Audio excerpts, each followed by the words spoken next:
What's going on, everybody? It's your boy C-Zar, and we are talking about XRP today. It is the 23rd day of November, and here we are with about 1.5 hours left in this day, sitting here at $2.06 right now. Hit that like button, subscribe if you want to see more content like this, and let's get into it. XRP is up 6% on the day, baby. We love to see it. It's not bad. Bitcoin's got lower lows. It's diverged a far ways away from its October 10th price. This month, Bitcoin is down 19.9%. Even with the recent recovery, we're down 19, almost 20%. Let's just call it 20%. Meanwhile, XRP is down about 17.5%. That might not seem like that big of a deal, but for any people who've been holding or buying crypto for multiple years at this point. I mean, even a year. Maybe this last year has been kind of the exception because for whatever reason, we've seen Bitcoin drop and altcoins not drop with it. We've seen Bitcoin drop to lower lows and altcoins not hit lower lows. We've seen that happen multiple times in this past year. But typically, for anybody who's been investing in crypto longer than that, you know XRP dropping 17.5% in a month where Bitcoin's dropped basically 20%. That's weird. It's a good thing. It's a good weird. But it's weird, right? And it makes me think that XRP's got some serious growth, some serious upside to go. Again, the stance has been I can't believe we went below $2, you guys. I genuinely from up here to where we are now, it's genuinely I would have never believed you in a million years. I would have never believed you. But maybe that's exactly why it happened. I'm sure I'm not alone in that. There's a lot of people up here like me who thought we were going to break out to new all-time highs. I was calling for $13. The people that were calling for $5 or $6 were calling me crazy. The people who believed in what I believed were calling those people crazy. Turns out we were all crazy. The best thing to do was to call for prices below $2 again. But nonetheless, we're still consolidating here in this brick of hopes and dreams. And when this brick breaks loose, it's going to be spectacular, you guys.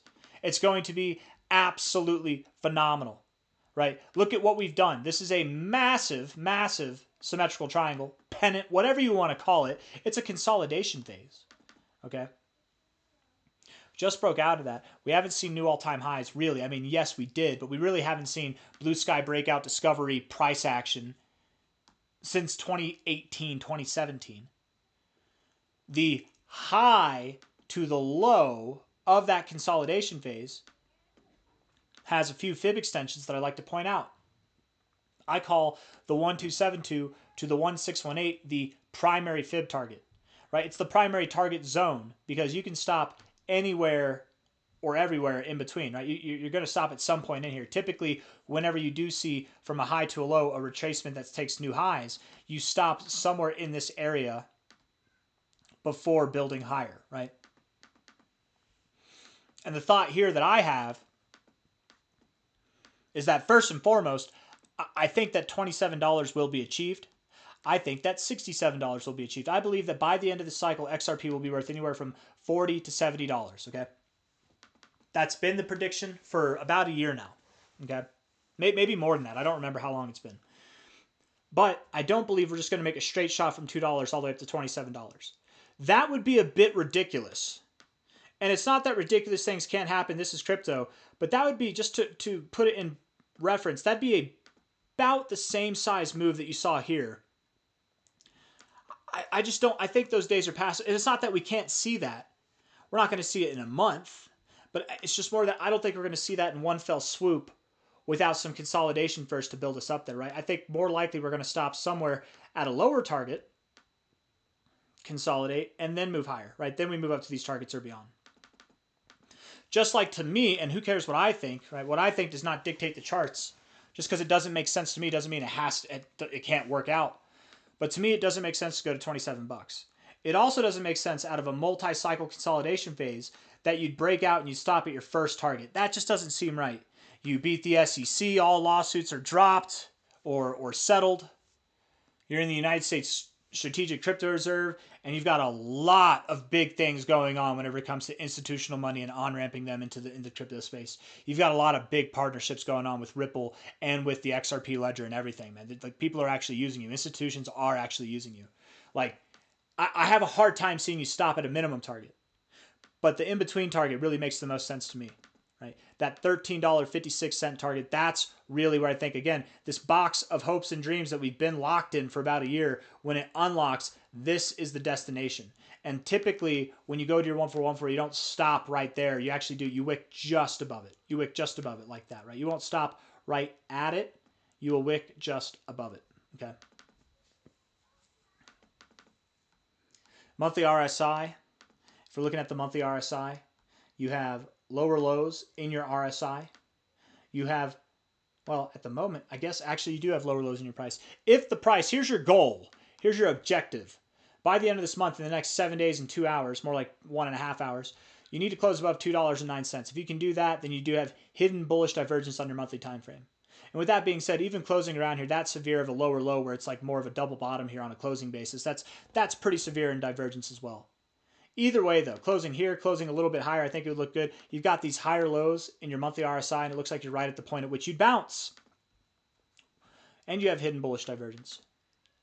Stochastics are right at the 50 perfect area to bounce, and the MACD is about to touch its oscillators together.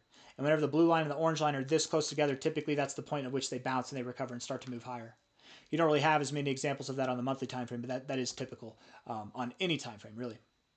If you're trending, right? Like here, we were probably trending by this point, but right there you touched, you actually even crossed slightly, then you moved up. Here you got close to touching, then you moved up. Here you got close to touching, you moved up, touched, and then you moved up, right? It happens. Weekly MACD, you're right at the 0. It's a perfect level to bounce. The oscillators are right at the 0, perfect level to bounce. The stochastics are right at the 50. You've bounced here before. You've bounced here before. You've bounced here before. Perfect area to bounce. The RSI is actually kind of bearish, for being fair. But even in the midst of this bearishness with the lower lows and the lower highs, you're at a point at which it makes sense to bounce. How many times have we bounced right here, right? Just above, found resistance here just below. We're a little bit lower than that now, but basically in that area, it just makes sense that we're due for a bounce. We're probably going to come back up. I don't see us breaking out of this to the downside, personally, right? If this was some grand Ponzi pump with months of distribution and then a double top, you would see a much different story than this, okay? XRP would not be down less than Bitcoin this month if this was something that was going lower.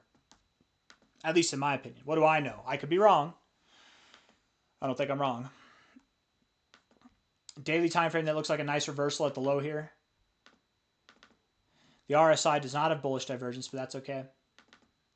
Stochastics are coming out of the oversold zone, which is nice to see. Typically, this marks days, if not even weeks of growth. You probably do go all the way up to your overbought zone from here.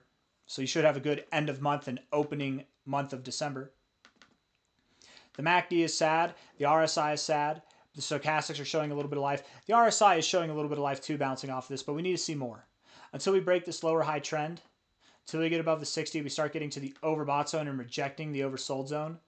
Until that starts happening, you know, it's important to remain cautious on XRP, but I'm pretty confident this is the low. With that being said, again, it's important to keep in mind we could go lower, and if we do go lower, it's okay. If we saw some kind of slightly higher low, slightly lower low, double bottom, whatever it might be, we're likely fine. If XRP closes a week below $1.90, then we're in trouble. But until then, we're fine. Okay. You can go below this low and we're still fine. I doubt we do, though. I'm absurdly confident, and I'd like to stake my record on it, that and what good is that? I've called for lows plenty of times and highs plenty of times where they've been wrong, right? Plenty of times where they've been right too. Or give credit where credit's due as well. But this is one of those moments where I'm calling for it cemented in stone. I want it engraved and written on a tablet somewhere. That is the low. I think that's the low, and we're clearly moving up from here. But even if I'm wrong, even if we go lower, it's okay. All right. I'm saying I think this is the low, but again, we're in this kind of dicey territory with the daily indicator still, where we could come down and see a lower low, but a slightly lower low at worst, and then recover. If it's worse than just a slightly lower low, if we're closing a week below $1.90, then we can talk about being in trouble. But until then, I'm very confident that really what it is that we're in this box of consolidation. We just touched the lower end of that box. Now it's time to go to the upper end of that box. And if we're lucky, we might just break that box. We're going to break the brakes off of that box, man. It's going to be great. It's going to be real good. I don't know what else to say. 4 hour time frame. Maybe we can look at the short-term stuff real quick. I mean, obviously here you're breaking out of, maybe you're not breaking out of this downtrend just yet. You broke out of this to the upside, but you're not breaking out of it just yet, are you? 4-hour RSI, add an area to find resistance. Stochastics are overbought, so you could find turbulence here, and they're crossing down right now. MACD, you're getting up toward the zero. Maybe you consolidate a little bit. I don't know. You got near the zero here. What'd you do last time? You did cross above it, but what'd you do? You know, you got near the zero right here. You consolidated. Then you moved higher. This was actually over the weekend too. So maybe we do consolidate and then we move higher. Who knows? But I do expect that we'll move higher from here. Looking at this, I mean, just overall, right, over the days to come. Looking at this from a high to a low, the expectation is we will move up to about $2.40, find some turbulence there, get a lower high, probably come down, form a higher low at the 236, and then move up to our golden ratio. And at that point, that's when people start to question themselves, right? Is XRP about to go to new all-time highs? Again, down here, where we're at right now, I don't know if I want to buy XRP. Maybe it goes lower, maybe it doesn't. This guy's staking his reputation on it. That's not good enough for me. I think, I'm going to wait and see. XRP goes up here, same thing. It's a lower high. I might not invest in it. It comes down. I'm so smart for not buying it. And then it rips. Oh my God. We just broke out of this downtrend. We just broke out of this downtrend. We're back at $3 or around there. It just was below $2 not but a week ago or 2 weeks ago, and now we're above $3 or around $3 again.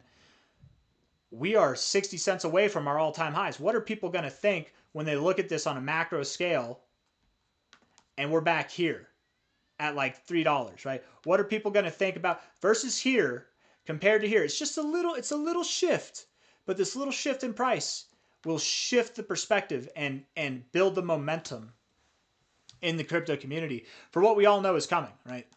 You might hate XRP. If you hate XRP, that's fine, but you can't deny when this thing pumps, it pumps. I hated XRP. For a long time, I hated XRP. I started to like XRP when they got sued by the SEC because it wasn't when they got sued by the SEC. It's when they fought back. When they got delisted from Coinbase and they were actually going to battle. Because nobody at that time went to battle with the SEC. XRP, Ripple is the first company, crypto company, to go to war with the SEC. And they won. Well, they didn't win, technically. Actually, it was more of a draw. Some charges got dropped. Some they had to pay for. They were found guilty of. It wasn't a complete win. But it's like going to Vegas and coming home neutral. He didn't win money or lose money. That's a win. XRP was the first to do it, man. And again, I hated XRP even back here. Well, whenever I knew that everybody said it's a very boring coin, but when it pumps hard. I didn't buy it down here, right? I hated it even when it was pumping. I hated to watch it pump. I thought that it was BS, but I still gave it credit. I still applauded it. You can't deny that even if you don't like it, and I'm getting hung up on that thought. I love XRP now. Right, I very much do love XRP. I'm just mainly talking about the perspective of other people. Even if you don't like it, I don't care. If we're at $3, you can't even care at that point. You know what's coming next. We all know what's coming next.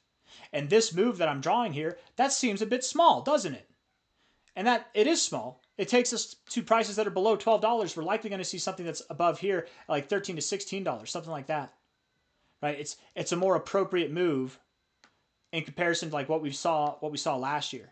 Right? And even still, it's a small move in proportion to what we've seen historically speaking. Maybe we're not bullish enough.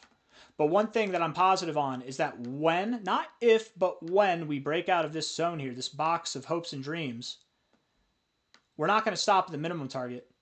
We are going to hit this level and likely push through it. And if I'm wrong, it's only going to be because we went higher, not lower. But I got nothing else. I'm done talking. Hit the like button, subscribe. Thank you all for being here. A good goal to have in the next 7 days is to close the price by the end of the month above $2.09. Something to keep in mind. If we don't, it's okay. If we do, we validate hidden bullish divergence on the monthly time frame, which is just another point in the bull's favor. We could always use more favorable points in the bull's favor. Take care. Bye-bye.